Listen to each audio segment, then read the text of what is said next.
Welcome to the Genuinely Curious podcast. I'm your host, Shantiana Keys, broadcasting live from LAX right now. That's why we haven't had a podcast episode in 2 weeks because I've been preparing for going to the ESPYs, which is like my Super Bowl. And you can hear the announcements above my head. Jacey, you do need to get to your gate to go to Vancouver because we've heard this announcement, I don't know, maybe 8 times, and they're going to leave you. Okay. Anyway, I just landed in LAX, and I knew I needed to do an episode, and I'm waiting for my ride, so what a perfect time to do it. Sitting here, beautiful view. If you're watching it, it's, I'm just in ground transportation, but tucked away in this corner by the International Currency Exchange. But yeah, I just wanted to go over a few things that we've missed in the last couple of weeks as I've been MIA. So the biggest thing was the BET Awards were last week, and there was just all kinds of chaos, honestly. Just so many things, but let's first start with how great the performances were from Meg Thee Stallion, Glorilla, who I just saw last week, by the way, went to that concert. Phenomenal. Glorilla is really coming into her own, and I thought Meg was phenomenal. I saw Meg in like 2019, and she has greatly improved since then. And not that she was bad then, but like her stage production, all of that, like it's the next level, which is expected to be 6 years ago, which is wild. My sister and I went to the concert this past week, and she said we were, first of all, much closer last time at Birthday Bash, but she mentioned that it was pre-COVID, which I was shocked at. I really would have told you that was at like 2021 if you had asked me, but yeah, she was great. She was phenomenal. A lot of twerking. And the BET Awards had a lot of twerking. And that's no shade to anybody, but there were people who were doing it right, and then there were people who were not. Okay? So, first off, Meg Thee Stallion, phenomenal. Great. Glorilla, phenomenal. Great. Victoria Monet, phenomenal. Great. Now, there were some girls who were trying to stick to the blueprint, I guess, and it didn't work out for them. And this is no shade, but I'm just calling it how I see it. ESPYs, wow, that was, oof. And listen, I know the kids love her. I get it. I just do not see it. I just think it was too early. She still needed to mature as an artist, and she hasn't done that yet. But I get it. Being friends with Taylor Swift is helpful. It's always helpful. But Lotto. Oh my goodness, if they're calling Jacey again. Nope, it's someone else now. But Lotto, who's from Atlanta, okay? I would love to rep a hometown girl, but man, oh man, it didn't land for me. And neither did the Sexy Red. That was insane.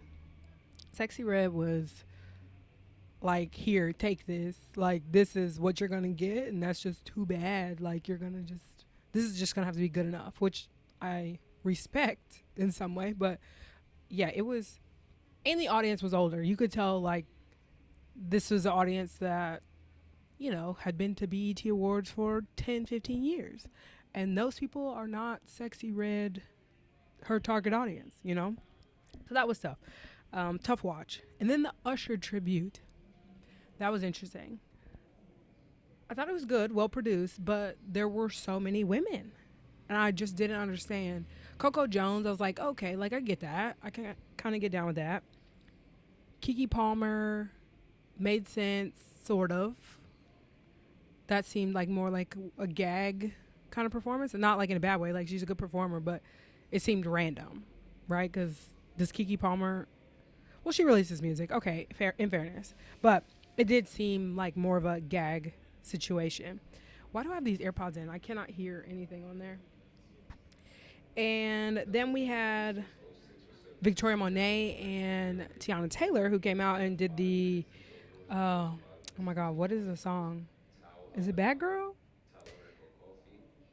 Recreating the Beyonce, the iconic performance that she had with Usher, which it truly is iconic. And I thought it was good that they used 2 women. But yeah, again, too many women in general. Where was Luke James? We really could have, come on. You're telling me he wouldn't have shown up for Usher? And maybe he wouldn't have, I don't know. there could have been, I mean, I know people are on the outs with Chris Brown for valid reasons, but I doubt BET is for real. So they absolutely could have gotten Chris Brown, and they should have gotten Chris Brown, because who was going to do a better performance? Now, would he have done it? I don't know. Probably, though. I can't see a reason why not. So, yeah, I was a bit disappointed in that, and I feel like we got to redo it again. Plus, the man is only like 45. Like, who else has gotten the BET Lifetime Achievement Award? I feel like those people were old. Like, 50, 60 years old. But very beautiful career. All those songs just came, bringing all the nostalgia back, and I love that. Okay, let's move on to the WNBA. Of course, we're talking basketball. So there's been a tight race.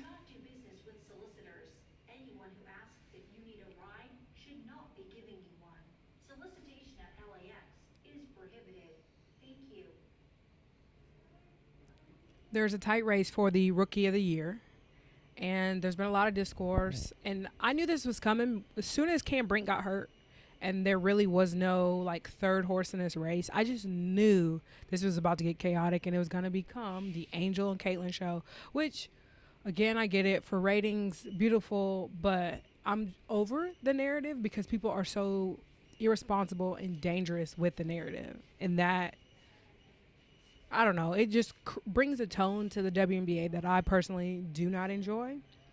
But like I said, as soon as Cam Brink went down, I knew it was going to become this race, and that's what it's become.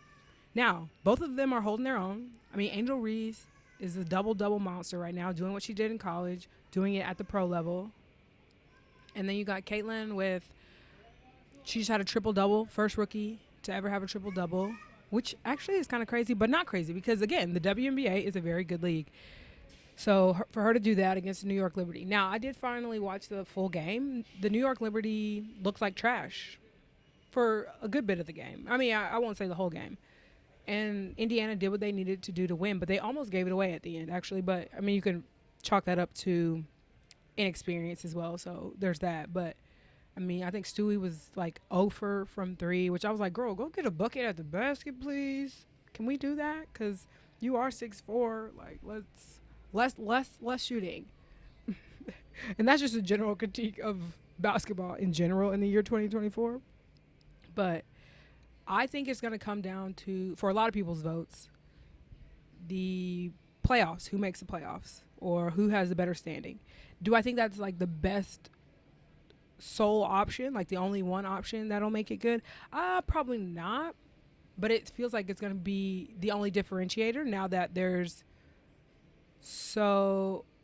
both having such good years right now, and both of their teams are improving rapidly at the middle of the season. And so I don't know, it just feels like it's going to come down to who can produce the best in terms of the standings when it's time for voting.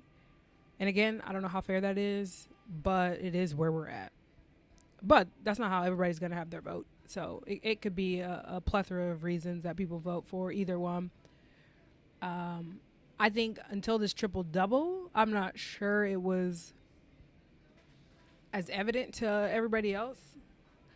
But I do think, as always, Angel has been overlooked, and so it's been good to see her that she's getting media attention because of the record. I think that is a requirement of women who are not Caitlin Clark at this point. Like, you have to be making history to be able to contend with that narrative and that storyline right now.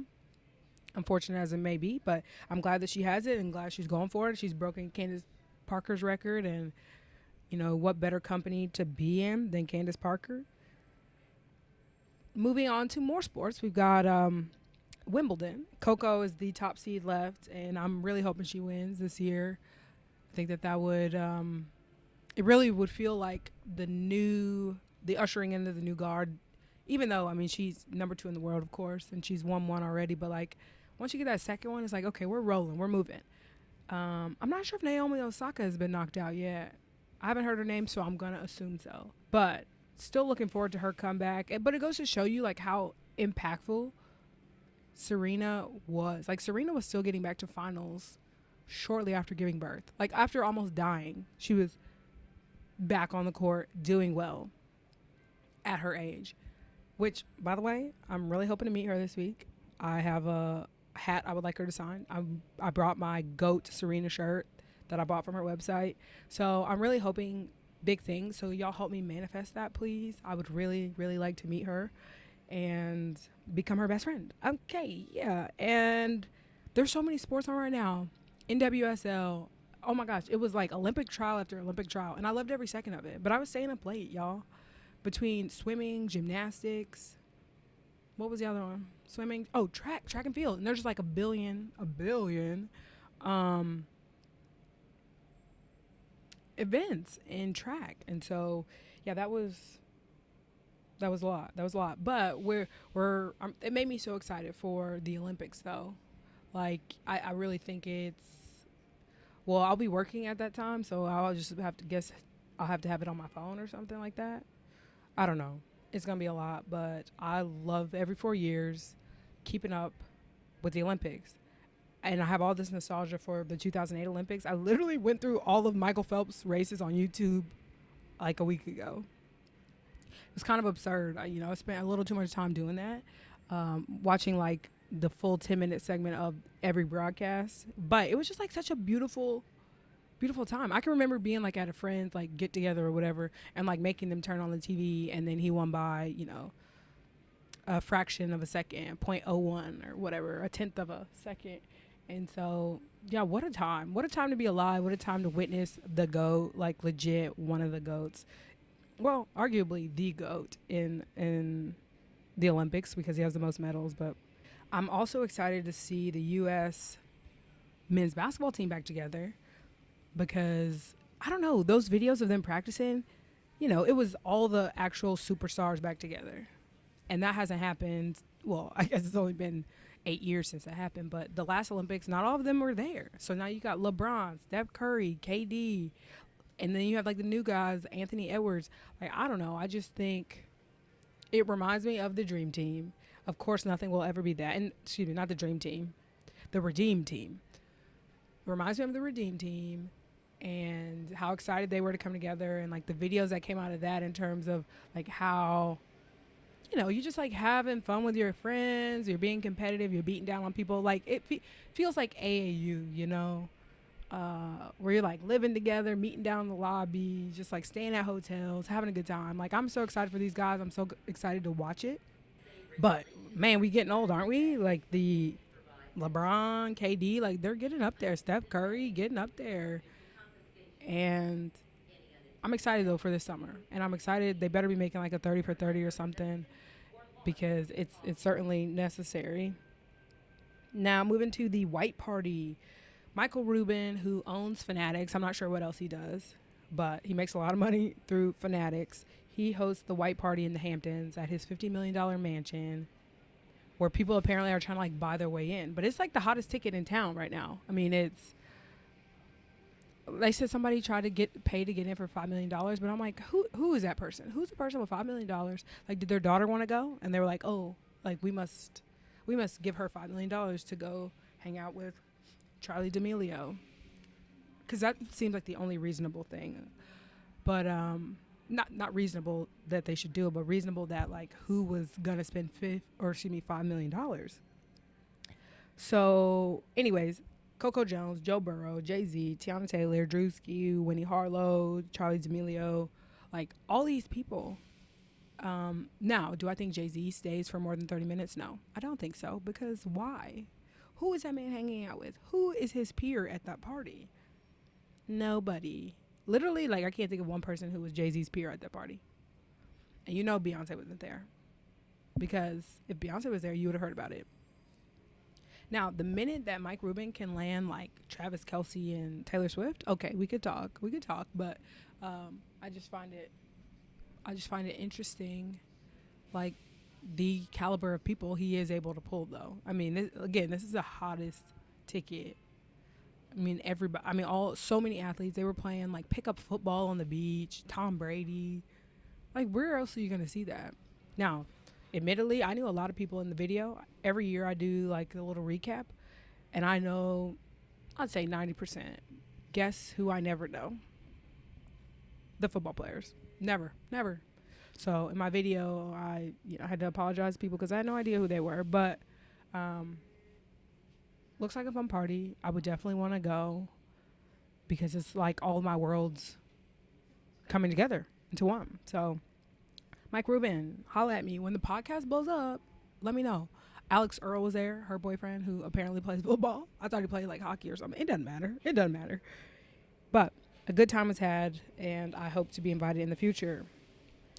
All right, this is going to be a short podcast. I mean, we're coming up on about 16 minutes, which I pretty much expected. But, guys, I'm excited to be here. I mean, I love LA. I love coming to LA. I came for the first time when I was 18. Had just graduated college, was visiting my friend Shelby. Her family had just moved here. And I was just, like, enthralled because I was that kid who, like, wanted to be on Disney Channel and move to LA and have the thing, even though I never acted. Never. Not once. But my goals this week: meet Serena, go to the beach, love that. Don't get in, love the beach though. And then go to In-N-Out, which I typically do, I don't know, once every 2 days when I'm here. I'm somebody who doesn't, like, I believe it's overhyped. Like, it's not phenomenal, but I'm there every day, every other day. So I don't know if that makes me a liar, unrealistic, unreasonable. I'm not sure what it makes me, delusional. But I will be at In-N-Out. I'll probably eat there at least 2-3 times. I'm here for like a week. So, but I'm looking forward to that. I have so many events around the ESPYs. Going to some parties. Can't wait to meet some celebrities. I'll be on the red carpet, talking to people. I'm just excited. I mean, 2 years ago, I literally flew here hoping to get a media pass, and it didn't work out. And so I just watched it from the street. And now I'm going to be on the carpet. And that's just crazy. That's like, life is insane. But manifesting, I was never someone who was just like this big manifester, but this really feels like manifestation, y'all. I took steps towards this thing, and like, here we are, part of the ESPN Creator Network. I got to pick the event, and this is like the perfect blend of pop culture and sports for me. So I'm excited. I feel like I'm going to meet some goats, and at the very least see some goats. So I'm hoping that y'all will follow along at Shantiana Keys on TikTok and Instagram. I'll just be posting like crazy. You're going to be like, she's acting brand new though. She's in LA. I might even do a TikTok dance. You never know. I probably will do that. Yeah. But I'll also be interviewing some guests for the podcast. Excited to share who those people are. But yeah, looking to have a good time. I'm waiting for my ride, and y'all will see a lot of her on my social media, I'm sure. She's my ESPN liaison, I guess. She'll be helping me with the social this week, but excited to hang out with her. We're around the same age, or I think we are the same age. And yeah, looking to have a good time. I've never recorded in the airport. Thoroughly enjoyed it. Never recorded in public. Thoroughly enjoyed it. Of course, I'm like looking around because there aren't a lot of places to look, and I'm checking the camera and stuff, but I need to do this more. This was fun. It's probably loud though, and I really hate that for you guys, but I couldn't help the announcements and the sound of the bus outside. But see y'all next week. I'm excited. Okay, bye.